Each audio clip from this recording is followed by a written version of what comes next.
വടകരയിൽ എത്ര അശ്ലീലമായ പ്രവർത്തികളാണ് നടക്കുന്നത്. ശൈലജ എന്ന് പറയുന്ന കേരളത്തിലെ മുതിർന്ന ഒരു രാഷ്ട്രീയ നേതാവ്, എസ്പെഷ്യലി വനിത, അവരെക്കുറിച്ച് വളരെ മോശമായ മോർഫ് ചെയ്ത ഫോട്ടോസ്, വീഡിയോകളൊക്കെ ഇറക്കുന്നു. എന്തിന് പ്രതിപക്ഷത്തെ വനിതാ MLA-മാരായ KK രമയ്ക്കും ഉമയ്ക്കും പോലും അതിനെ തള്ളിപ്പറയേണ്ടി വരുന്നു. ഒരു തിരഞ്ഞെടുപ്പ് കാലത്ത് ഇത്രയും മ്ലേച്ഛമായ തരത്തിൽ മലയാളി മാറുന്നത് ഇതിനു മുമ്പ് കണ്ടിട്ടുണ്ടോ? അല്ല, അപ്പോൾ ഇതിനു മുമ്പും ഒക്കെ കണ്ടിട്ടുണ്ട്.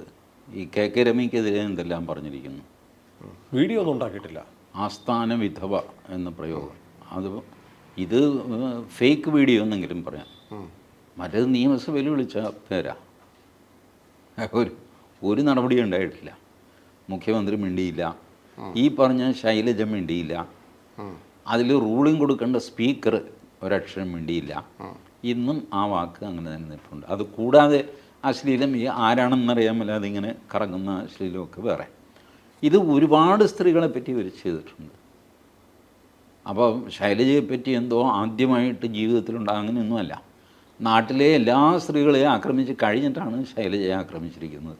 അത് ചെയ്തത് ആരാണെങ്കിലും അത് ഷാഫി പറമ്പിലാണ് എന്നൊന്നും ഞാൻ, കാരണം ഇത് തിരിഞ്ഞു കടിക്കുന്ന ആൾക്കാർ, സാമാന്യ ബുദ്ധിയുള്ള എല്ലാവർക്കും അറിയാം ഇങ്ങനെ ഒരു വീഡിയോ ഉണ്ടാക്കിയിട്ട് കഴിഞ്ഞാൽ വോട്ട് ഓട്ടോമാറ്റിക്കലി കിട്ടും. ഇപ്പോൾ ശൈലജ വന്ന് കണ്ണൊക്കെ നിറഞ്ഞ ഒരു പെർഫോമൻസ് നടത്തിയത് വേറൊരു നാടകമാണ്. കാരണം ശൈലജയ്ക്ക് മെറിറ്റില്ല, ഇലക്ഷനിൽ സംസാരിക്കാൻ മാറ്ററില്ല കയ്യിൽ. ഒന്ന് അവരുടെ PPE കിറ്റ് അഴിമതി, 2 മരണസംഖ്യ കുറച്ച് കാണിച്ചത്. അതന്ന് പിണറായി വിജയൻ ഡെയിലി 1 മണിക്കൂർ വീതം തെരഞ്ഞെടുപ്പ് പ്രചരണം നടത്തുന്ന കാലമായിരുന്നല്ലോ. അപ്പോൾ അന്ന് കൊടുത്ത മരണസംഖ്യ ഭൂലോകത്തിലെ ഏറ്റവും കുറവ്. ശൈലജയ്ക്ക് മാക്സസെ അവാർഡ്, അത് പിണറായി വിജയൻ തടയുന്നു. കേരളം ഏതായാലും നമ്പർ 1 ആയിട്ട് ഇങ്ങനെ വിലസുന്നു. ഏതോ ഇംഗ്ലീഷ് പത്രത്തിൽ അങ്ങനെ ഇരുന്നപ്പോഴാണ് വാർത്ത സുപ്രീം കോടതി ഒരു വിധി പ്രഖ്യാപിച്ചു. കേന്ദ്ര സർക്കാർ മരിച്ചുപോയ ആളുകൾക്ക് 50,000 രൂപ വീതം നഷ്ടപരിഹാരം കൊടുക്കാൻ തീരുമാനിച്ചു. കോവിഡിൽ മരണമുണ്ടായി. അപ്പോൾ അത് പോരാ എന്നൊക്കെ പറഞ്ഞിട്ട് ഒരു ഹർജി സുപ്രീം കോടതിയിൽ പോയി. അതൊരു ഹ്യൂമൻ ഇഷ്യൂ ആണ്, ഇതാണ്. ഒടുവിൽ സർക്കാരും അതിൽ പോസിറ്റീവ് എന്ന് പറയുമ്പോൾ ഏതായാലും സുപ്രീം കോടതി 2 ലക്ഷം വീതം കൊടുക്കാൻ പറഞ്ഞു. സംഗതി മരിച്ചവർക്ക് 2 ലക്ഷം. ഇവിടെ എന്താ ഉണ്ടായിരുന്ന ഫിഗർ കുറവേ കാണിച്ചിട്ടുള്ളൂ. അപ്പോൾ ബാക്കി മരിച്ചവരോ അവർ പ്രമേഹം വന്ന് കിഡ്നി പോയി, അത് പോയി, ഇത് പോയി ഒക്കെ മരിച്ചവരാണ്. ഇവരെന്ത് ചെയ്തു, ഈ സ്റ്റാറ്റിസ്റ്റിക്സ് മാറ്റി പുതിയ ഫിഗർ കൊടുത്തു, ഇത്രയും പേര് മരിച്ചിട്ടുണ്ട്. അത് നമ്മളുടെ മനോരമ, ഏഷ്യാനെറ്റ്, മാതൃഭൂമി ഇത്യാദികൾ ആ വാർത്ത ചെറുതായിട്ടും സ്ക്രോൾ ചെയ്യും. കേരളം ഭേദപ്പെടുത്തിയെന്നോ തിരുത്തിയെന്നോ ഒക്കെ പറഞ്ഞിട്ട് ഒരു കണക്കിന് ആ സ്റ്റാറ്റിസ്റ്റിക്സാണ് ഫൈനൽ. ഇതെടുത്തു കഴിഞ്ഞാൽ ഇന്ത്യയിൽ ഏറ്റവും അധികം കോവിഡ് മരണങ്ങളുണ്ടായതിൽ 2ാം സ്ഥാനം കേരളത്തിനാണ്, 1ാം സ്ഥാനം മഹാരാഷ്ട്രയ്ക്ക്. മഹാരാഷ്ട്രയുടെ ജനസംഖ്യ എത്ര, കേരളത്തിൻ്റെ ജനസംഖ്യ എത്ര, എന്നിട്ടും കേരളം 2ാം സ്ഥാനത്ത് നിന്നു. ഇതിൻ്റെ ഉത്തരവാദിത്വം ശൈലജയ്ക്കല്ലേ? ഈ കാര്യങ്ങൾ ഇനി BJP ഇത് ചോദിക്കുന്നുള്ളതെന്ന് എനിക്ക് അറിഞ്ഞുകൂടാ. ഇവർ ഈ അശ്ലീല കളി നടക്കുമ്പോൾ അതിനകത്ത് പോസിറ്റീവായ കാര്യങ്ങൾ ഉയർത്തിക്കൊണ്ടുവരേണ്ടത് BJP-യാണ്. BJP-യും എന്തുകൊണ്ട് അവരുടെ ക്യാമ്പയിനിൽ അവർക്ക് ആയുധം മോദി ഇങ്ങനെ എറിഞ്ഞു കൊടുത്താൽ അതെടുത്തിട്ട് വെട്ടണ്ടേ? TG പറഞ്ഞു വരുന്നത് ശൈലജയുടെ ഈ ഇമേജ് വലിയ ഒരു രക്ഷകയുടെ പരിവേഷമുണ്ട്, അത് ഫേക്കാണെന്നാണോ? ഫേക്കാണ്. ആർക്കറിഞ്ഞുകൂടാത്തത്? Statistics is there, data is there, people are there. ഈ പറഞ്ഞ RMPയിലെ തന്നെ ആൾക്കാർ ഇത് പൊളിച്ചെടുക്കുന്നുണ്ട്. RMP TP ചന്ദ്രശേഖരൻ്റെ ആൾക്കാർ. ദാറ്റ് ഈസ് വൈ ഞാൻ ഈ BJP-യുടെ പിടിപ്പുകേടെന്ന് പറയാൻ കാര്യം അതാണ്. That complete data is available in public domain. ഇതിൽ ഇവർക്കൊന്നും പറയാനില്ല, അതുകൊണ്ട് ഇവർ ഡിഫെൻസീവിലാകുന്നു. എന്നിട്ട് വീഡിയോ എടുത്ത് കാണിച്ചിട്ട് അയ്യോ എന്നെ എന്നൊക്കെ പറഞ്ഞിട്ട് ചെയ്യുന്നു. ഷാഫി പറമ്പിലിന് കൂടുതൽ വർത്തമാനം പറഞ്ഞു കഴിഞ്ഞാൽ കോൺഗ്രസിൻ്റെ ചരിത്രം എടുത്ത് ആൾക്കാർ പുറത്തിടും. അതുകൊണ്ട് ഷാഫിക്ക് വലുതായിട്ട് മിണ്ടാൻ പറ്റുന്നില്ല. അപ്പോൾ അവർ രണ്ടുപേരും മിണ്ടാവുന്ന ആൾക്കാർ മിണ്ടുകയും BJP മിണ്ടത്തുമില്ല. അപ്പോൾ ടീച്ചറമ്മ ഫേക്കമ്മയാണെന്ന് പറയാൻ ആരുമില്ല കേരളത്തിൽ. ഇപ്പം ഞാൻ പറയാം, അവർ ഫേക്കാണെന്ന് പറയാൻ തൻ്റെ ഇടവും ഡാറ്റയും കയ്യിലുള്ളത് KK രമയുടെ RMPക്കാർക്ക് മാത്രമാണ്. അവരത് ചെയ്യുന്നുണ്ടോ? അവർ ചെയ്യുന്നുണ്ട്. പക്ഷേ മീഡിയയിലൊന്നും വരുന്നില്ല. അവർ സോഷ്യൽ മീഡിയയിലൂടെ ചെയ്യുന്നുണ്ട്. ഞാൻ എപ്പോഴും കേട്ടിട്ടുണ്ട്, BJP-ക്കാർ പറയും ഞങ്ങൾ പറഞ്ഞതാണ്, ഞാൻ പ്രസംഗിച്ചതാണ്, പക്ഷേ മീഡിയയിൽ വന്നില്ല. There is something called social media. You go through all the Facebook and Twitter of all these leaders. Rajeev Chandrasekhar, go through that. എന്തൊക്കെയാണ് പോസ്റ്റ് ചെയ്തിട്ടുള്ളതെന്നുള്ളത്. ആറ്റിങ്ങലിൻ്റെ പേര് ഞാൻ പറയില്ല, അത് അപരാധമായി. കൊല്ലം, പിന്നെ ആലപ്പുഴ, എറണാകുളം, കോഴിക്കോട്, തൃശ്ശൂർ, ഇതൊക്കെ നോക്കിക്കോ. BJP is very poor in their performance in social media. Social മീഡിയയിലാണ് ഒരു ഭീകരമായ ആക്രമണം അഴിച്ചുവിടേണ്ടത്. അശ്ലീലം വെച്ചും അൺനോൺ ID വെച്ചും അനോണി വെച്ചും ഒന്നുമല്ല. സ്ഥാനാർത്ഥിക്ക് സ്വന്തം പേരിൽ, പാർട്ടിക്ക് സ്വന്തം പേരിൽ ഇത് ചെയ്യാവുന്നതാണ്. പക്ഷേ എല്ലാവരും ചെയ്യുന്നതാണെന്നറിയാമോ? മോദിയുടെ പ്രസംഗത്തിൻ്റെ ഒരു ക്ലിപ്പ് തുരാങ്ങ് ക്ലിപ്പിടും. ഇദ്ദേഹം ചെയ്യാൻ ഉദ്ദേശിക്കുന്ന കാര്യം ഒന്നും പറയില്ല. മോദി ചെയ്യാൻ ഉദ്ദേശിക്കുന്ന കാര്യം പറയും. മോദി ചെയ്യാൻ ഉദ്ദേശിക്കുന്ന കാര്യം മോദി തന്നെ പറയുന്നുണ്ട്. ഇപ്പോൾ കരുവന്നൂർ ബാങ്കിൻ്റെ കാര്യമുണ്ട്. പ്രധാനമന്ത്രി ഡൽഹിയിൽ നിന്ന് തൃശ്ശൂർ വന്ന് ബുദ്ധിമുട്ടിയിട്ട് കരുവന്നൂരിലെ കാശ് ഞാൻ തിരിച്ചു കൊടുക്കുമെന്ന് പറഞ്ഞു. കരുവന്നൂർ മാത്രമല്ല, തിരുവനന്തപുരത്ത് കണ്ടല ബാങ്കും പൊളിഞ്ഞു. ബാസുരാങ്കൻ ജയിലിലാണ്. CPI-കാരനാണ്. തിരുവനന്തപുരത്ത് മത്സരിക്കുന്നത് CPI-കാരനാണ്. പന്യൻ രവീന്ദ്രനോട് ചേട്ടാ അവിടെ നിന്നേ ഒന്ന് ചോദിക്കട്ടെ, എവിടെ നിങ്ങളുടെ ബാസുരാങ്കൻ എന്ന് ആരെങ്കിലും ചോദിക്കണ്ടേ? This is why I am say, see forget about mainstream media. Mainstream media നിറച്ച് നിങ്ങളുടെ ശത്രുക്കളാണ്, സമ്മതിച്ചു. And we know that. Rajeev Chandrasekhar തൊണ്ട പൊട്ടി കരഞ്ഞ പോലും അഭിലാഷ് മോഹനൻ കനിയാൻ പോകുന്നില്ല മാതൃഭൂമിയിൽ. ചെയ്യുക. ഇപ്പോൾ ശോഭാ സുരേന്ദ്രൻ തല്ലുകൊണ്ട് അവശനിലയിലായി കഴിഞ്ഞാൽ ആ വിഷ്വൽസ് ഷാനി പ്രഭാകർ കാണിക്കുമോ മനോരമയിൽ? കാണിക്കില്ല. So leave dum. വെറുതെ അവരെ പരാതി പറഞ്ഞിങ്ങനെ അയ്യോ ചേച്ചി ചേച്ചി ഷാനി എന്നൊക്കെ ഇങ്ങനെ കരയാതെ നിന്ന്. You have a platform, your own platform. Go through that platform. ഞാനൊരു കാര്യം you will see the bankruptcy. ഒരു കാര്യം ചോദിക്കട്ടെ, കാരണം നമ്മൾ കുറേ കാലമായി കേരളത്തിലെ BJP-ക്ക് ഇങ്ങനെ സംഘടനാപരമായി ഈ ആശയ പ്രചരണ രംഗത്തുണ്ടാകുന്ന സെറ്റ് ബാക്കിനെ കുറിച്ച് പറയുന്നുണ്ട്. തിരഞ്ഞെടുപ്പാണല്ലോ ഒരു പാർട്ടിയെ സംബന്ധിച്ച് ഏറ്റവും നിർണായകമായ ഒരു ഘട്ടം. ആ ഘട്ടത്തിൽ പോലും BJP-ക്ക് അതിന് കഴിയാത്തത് എന്തുകൊണ്ടായിരിക്കും? അല്ല, കഴിയാത്തതല്ല. They think their strategy is different. ഇപ്പം ഞാനിത് പറയുമ്പോൾ എൻ്റെ മനസ്സിൽ ഇതൊരു നല്ല സ്ട്രാറ്റജിയാണ് എന്ന് തോന്നിയിട്ടാണ് ഞാനിത് പറയുന്നത്. But for them, under their calculation, ആ കാരണവർ പറയും നിനക്ക് അതൊന്നുമില്ല, അങ്ങനെയൊക്കെ പോയി അത് ക്ലാഷായിട്ട് പ്രശ്നമാകും. അത് വേണ്ട. നമുക്ക് സമാധാനപരമായിട്ട് മറ്റേ സ്ഥാനാർത്ഥിയെ ആക്രമിക്കാനൊന്നും പോകണ്ട. നമ്മൾ മോദിയുടെ വികസനം നിങ്ങൾക്ക് പറയാം, പ്രൊവൈഡഡ് നിങ്ങൾ ഒരു തവണയെങ്കിലും ഇവിടെ അധികാരത്തിൽ എത്തിയിരുന്നെങ്കിൽ നിങ്ങൾക്കത് പറയാം. You have not done anything. ഒന്നാമത് ഞാൻ പറയട്ടെ, ഈ വികസനത്തിൽ MLA-ക്കും MP-ക്കും ഒരു റോളുമില്ല. I am ready to debate this point with Trivandrum candidate Rajeev Chandrasekhar up to Kasaragod candidate ML Ashwini. I will show them with document that you don't have any role whatsoever in the development.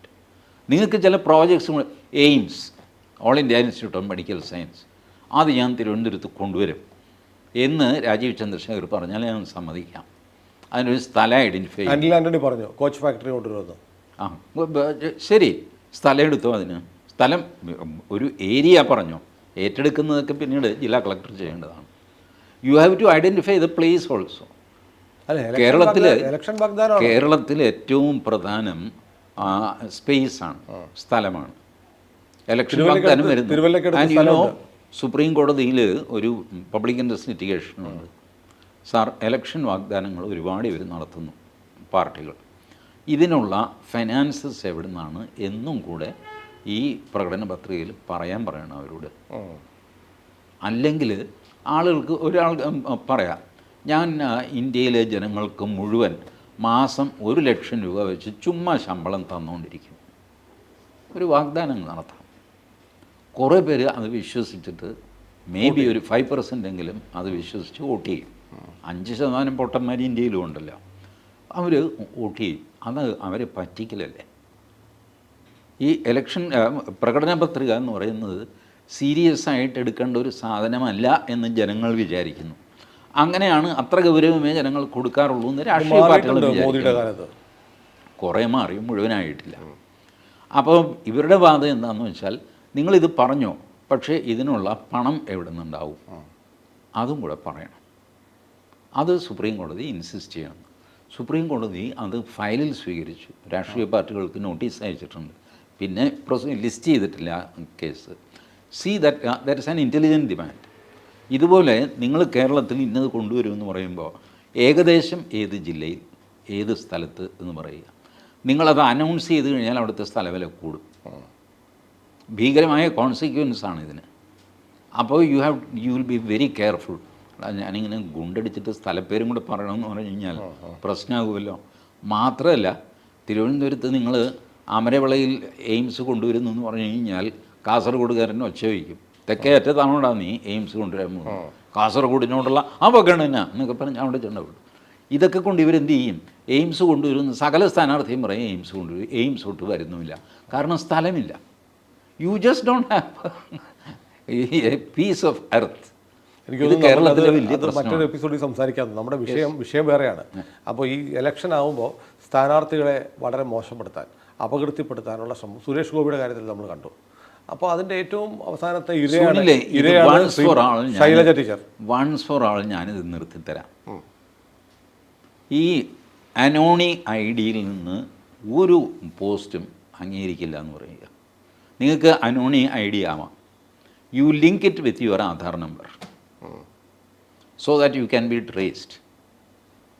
എനിക്കിപ്പോൾ സുനിലിന് തെറി പറയണം, ടി ജി മോഹൻദാസ് എന്ന് പറഞ്ഞ് തെറി പറയാൻ പറ്റുമോ? ഘടോത്കചൻ എന്ന് പറഞ്ഞ് ഫേസ്ബുക്കിൽ ഞാൻ ഒരെണ്ണം തുടങ്ങുന്നു, എന്നിട്ട് സുനിലിനെ ആക്രമിക്കുന്നു. ആളുകൾക്ക് ആർക്കും മനസ്സിലാവും ആരുടെ ഈ ഘടോത്കചൻ, ഒരു പിടിയില്ല. പോലീസ് അന്വേഷിച്ചാലും കിട്ടില്ല. ഇതിൻ്റെ സെർവർ ഇരിക്കുന്നത് സുക്കർബർഗിൻ്റെ കയ്യിലാണ്, അമേരിക്കയിലാണ്. അയാൾക്ക് ദയ തോന്നി തന്നില്ലെങ്കിൽ പോടാ, ഇത്രയേ ഉള്ളൂ. സുനിലിനെ ഞാൻ ആക്രമിച്ചുകൊണ്ടേയിരിക്കും.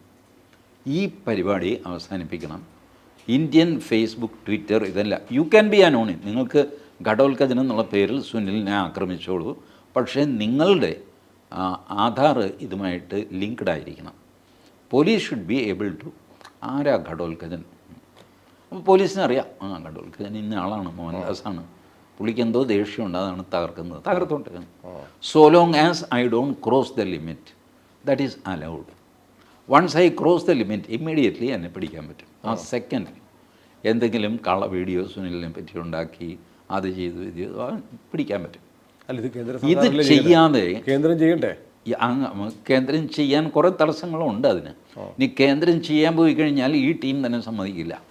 ഇപ്പം ഈ ലിബറലായിട്ട് സ്വകാര്യതയുടെ കടന്നു കയറ്റം, ഇതേ ശൈലജ ടീച്ചർ തന്നെ പറയും സ്വകാര്യതയിലേക്കുള്ള കടന്നു കയറ്റം.